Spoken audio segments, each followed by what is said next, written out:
বিসমিল্লাহির রহমানির রহিম। আপনি কি কখনো ভেবে দেখেছেন মৃত্যুর ঠিক আগে একজন মানুষের সাথে কী ঘটে? আজ যদি আপনাকে বলা হয় আপনার জীবনের আর মাত্র কয়েক ঘন্টা বাকি আছে, তাহলে আপনি কি করবেন? কার কাছে যাবেন? কি নিয়ে চিন্তা করবেন? এই প্রশ্নগুলোর উত্তর আমাদের সবাইকে একদিন দিতে হবে, কারণ মৃত্যু এমন একটি সত্য যেখান থেকে কেউ পালাতে পারবে না। মৃত্যুর আগে মানুষ ধীরে ধীরে এই দুনিয়া থেকে বিচ্ছিন্ন হতে শুরু করে। যে সম্পদ নিয়ে এত ব্যস্ত ছিল, সে ঘরবাড়ি, ব্যবসা, আত্মীয়-স্বজন নিয়ে এত চিন্তা করত, সব কিছু তখন তার কাছে অসহায় মনে হয়। তখন সে বুঝতে পারে দুনিয়ার জীবন কত অল্প সময়ের। অনেক মানুষ মৃত্যুর কাছাকাছি এসে আফসোস করে বলে, হায় যদি আর একটু সময় পেতাম, তাহলে আরও বেশি নেক আমল করতাম, আরও বেশি ইবাদত করতাম। কিন্তু তখন আর ফিরে যাওয়ার সুযোগ থাকে না। একবার চিন্তা করুন, আপনার পড়ে থাকা নামাজগুলোর হিসাব যদি আজই চাওয়া হয়, আপনি কি উত্তর দেবেন? আপনার গোপন গুনাহ যদি প্রকাশ হয়ে যায়, তখন আপনার অবস্থা কী হবে? মৃত্যুর সময় মানুষ বুঝতে পারে যে দুনিয়ার সব কিছু পেছনে রেখে তাকে একাই চলে যেতে হবে। সঙ্গে যাবে না টাকা পয়সা, যাবে না বন্ধুবান্ধব, যাবে না ক্ষমতা বা পদযাত্রা, সঙ্গে যাবে শুধু তার আমল। তাই আজও নিজেকে প্রশ্ন করুন, আপনি কি আল্লাহর সাথে আপনার সম্পর্ক ঠিক করেছেন? আপনি কি কাউকে কষ্ট দিয়ে থাকলে তার কাছে ক্ষমা চেয়েছেন?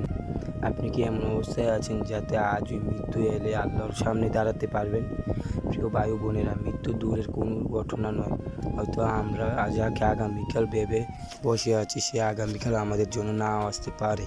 তাই সময় থাকতে তওবা করুন, নামাজের প্রতি যত্নবান হন, কোরআনের সাথে সম্পর্ক গড়ুন এবং নেক আমলের জীবনকে সাজিয়ে নিন। শেষে একটি প্রশ্ন রেখে যেতে চাই, আজ যদি মৃত্যুর ফেরেশতা আপনার দরজায় এসে দাঁড়ান, আপনি কি প্রস্তুত? আপনি কি জানেন মৃত্যুর পর প্রথম রাতটি কেমন হবে? যে মানুষটি কিছুক্ষণ আগেও নিজের পরিবার, বন্ধুবান্ধব, পরিচিতদের মাঝে ছিল, তাকে একসময় কবরে রেখে সবাই চলে যাবে। সেই মানুষকে ঘিরে এত কান্না হবে, কিছু সময় পর সবাই নিজ নিজ কাজে ব্যস্ত হয়ে পড়বে। কবরে সে অন্ধকার ঘরে শুরু হবে তার নতুন জীবনের প্রথম অধ্যায়। একবার নিজেকে প্রশ্ন করুন, যে কবরে একদিন আমার ঠিকানা হবে, তার জন্য কি আমি প্রস্তুত? যে কোরআন ঘরে রাখা আছে আমি কতটুকু পড়ি? যে নামাজ আল্লাহ আমার উপর ফরজ করেছেন আমি কতটুকু গুরুত্ব দিই? বন্ধুরা, দুনিয়ার জীবনে একটি সফর মাত্র। আমরা সবাই একজন মুসাফির, কেউ আগে নামবে, কেউ পরে, কিন্তু গন্তব্য সবার একই। তাই বুদ্ধিমান সেই ব্যক্তি যে মৃত্যুর আগে মৃত্যুর জন্য প্রস্তুতি নিয়ে নেন। কারণ মৃত্যুর পরে মানুষ সবচেয়ে বেশি যে কথা বলবে তা হলো, হায় যদি আমাকে আরেকবার দুনিয়ায় ফিরিয়ে দেওয়া হতো, তাহলে আমি নেক আমল করতাম। কিন্তু তখন আর সুযোগ থাকবে না। তাই আজই সিদ্ধান্ত নিন, গুনাহ থেকে ফিরে আসবেন, নামাজ জীবনের অংশ বানাবেন, মা বাবার হক আদায় করবেন, মানুষের সাথে ভালো আচরণ করবেন এবং আল্লাহর সন্তুষ্টি থেকে জীবনের সবচেয়ে বড় লক্ষ্য বানাবেন। এখন আপনাকে একটি প্রশ্ন করি, আপনার জীবনের সবচেয়ে গুরুত্বপূর্ণ কাজ কি? দুনিয়া গড়া নাকি আখিরাতের প্রস্তুতি নেওয়া? আপনি কি জানেন কিয়ামতের দিন সবার আগে কোন বিষয়ে হিসাব নেওয়া হবে? যে মানুষের আজ নিজের ইচ্ছা মতো জীবন কাটাচ্ছে, একদিন তাকে আল্লাহর সামনে একা দাঁড়াতে হবে। সেখানে কোনো বন্ধু সাহায্য করবে না, কোনো আত্মীয় পাশে থাকবে না, কোনো ক্ষমতা বা পরিচয় কাজে আসবে না। প্রত্যেক মানুষই তার নিজের আমলের জবাব দিতে হবে। একবার গভীরভাবে চিন্তা করুন, যদি আজ আপনার জীবনের সমস্ত কাজের হিসাব আপনার সামনে তুলে ধরা হয়, আপনি কি খুশি হবেন নাকি লজ্জিত হবেন? আপনার দুনিয়ার সামান্য ক্ষতিকর জন্য কত চিন্তা করি, কিন্তু আখিরাতের অন্তত জীবনের জন্য কতটুকু চিন্তা করি? আমরা মোবাইলের ঘন্টার পর ঘন্টা কাটিয়ে দিই। সময় আল্লাহর সাথে কথা বলার জন্য 5 ওয়াক্ত নামাজে কতটুকু মনোযোগ দিই? আমরা মানুষকে প্রশংসা পাওয়ার জন্য কত কিছু করি, কিন্তু আল্লাহর সন্তুষ্টি অর্জনের কী করছি? প্রিয় ভাই বোনেরা, সময় খুব দ্রুত চলে যাচ্ছে। প্রতিদিন, প্রতিটি ঘন্টা, প্রতিটি মিনিট আমাদের জীবন থেকে কমে যাচ্ছে। আমরা মৃত্যুর দিকে এগিয়ে যাচ্ছি, কিন্তু মৃত্যুর জন্য কতটুকু প্রস্তুতি? আজ যারা জীবিত, আগামীকাল তাদেরকে অনেকে হয়তো এই পৃথিবীতে থাকবে না। তাই মৃত্যুকে ভয় নয়, বরং মৃত্যুর জন্য প্রস্তুতি নেয় একজন মুমিনের কাজ। আজ যারা, আগামীকাল তাদের অনেকে হয়তো এই পৃথিবীতে থাকবে না। তাই মৃত্যুকে ভয় নয়, বরং মৃত্যুর জন্য প্রস্তুতি নেয় একজন মুমিনের কাজ। এখন নিজেকে একটি প্রশ্ন করুন, আজ যদি আপনার আমলের খাতা বন্ধ হয়ে যায়, কোন কাজটি নিয়ে আপনি সবচেয়ে বেশি আফসোস করবেন? কি কখনো ভেবেছেন আপনার জীবনের শেষ কথাটি কী হবে? মানুষ সারা জীবন যা নিয়ে ব্যস্ত থাকে, মৃত্যুর মুহূর্তে তার বাস্তবতা স্পষ্ট হয়ে যায়। এই সম্পদের পিছনে ছুটেছে, কেউ সম্মানের পিছনে, কেউ মানুষের প্রশংসার জন্য, জীবন কাটিয়েছে, কিন্তু মৃত্যুর সময় এসবের কোনো মূল্য থাকে না। তখন সবচেয়ে মূল্যবান হয়ে ওঠে ঈমান, নামাজ, তওবা এবং নেক আমল।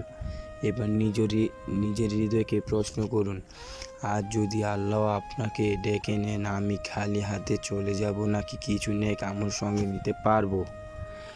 আমরা অনেক স্বপ্ন দেখি, অনেক পরিকল্পনা করি, বলি আগামী মাস থেকে বদলে যাব, আগামী বছর থেকে নামাজের মনোযোগী হব, পরে তওবা করব, কিন্তু আমাদের কি কোনো নিশ্চয়তা আছে যে আমরা সেই মুহূর্ত পর্যন্ত বেঁচে থাকব?